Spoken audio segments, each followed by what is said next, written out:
So let's try the DFS traversal of a graph now. So DFS basically stands for the depth first search. It means that we need to traverse the graph in the order of its depth. For example, if I try to traverse this graph, so I would basically have these vertical lines, and according to them I will traverse this graph.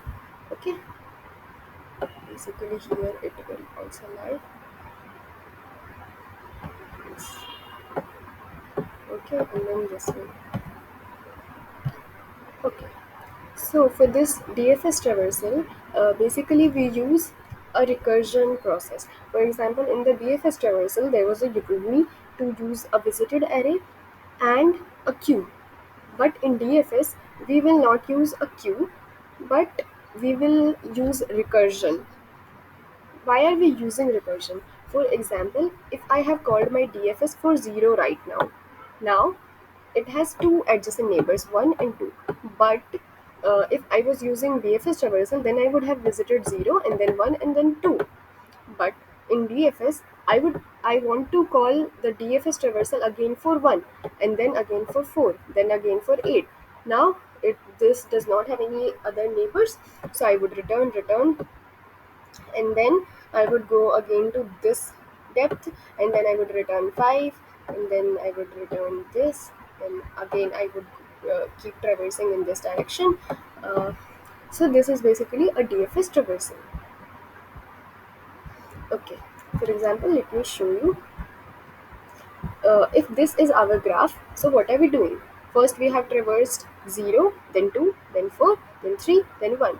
This is basically the DFS traversal that we are basically traversing in the depth, to one depth first, then in the other, then the other. So if I try to dry run this, first let me explain you the code of it. So basically this is our main function, that is DFS of graph, and we are given with an adjoin list, adjacency list, and a vertex number of vertices v.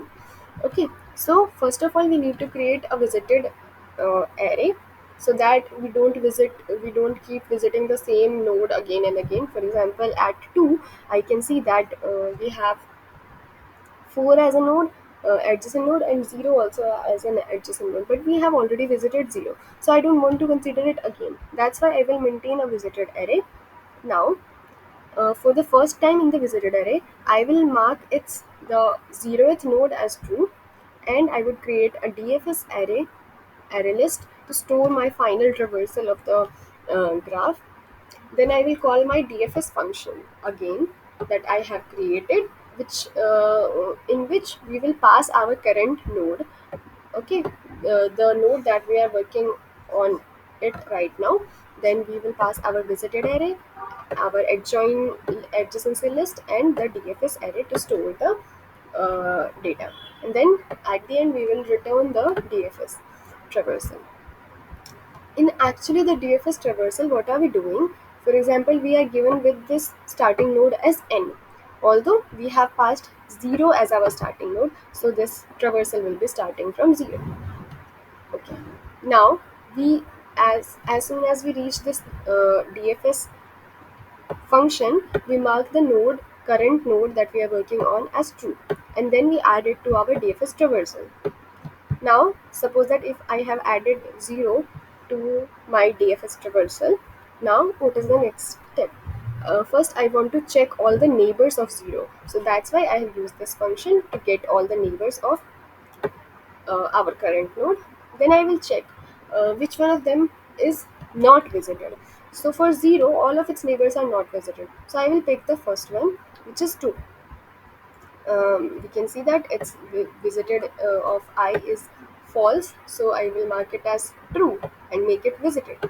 Now next, I want to visit the next neighbor of 2 in the depth order. I can't visit 3 because then it will be converted into DFS traversal. So I will call my DFS function again for 2.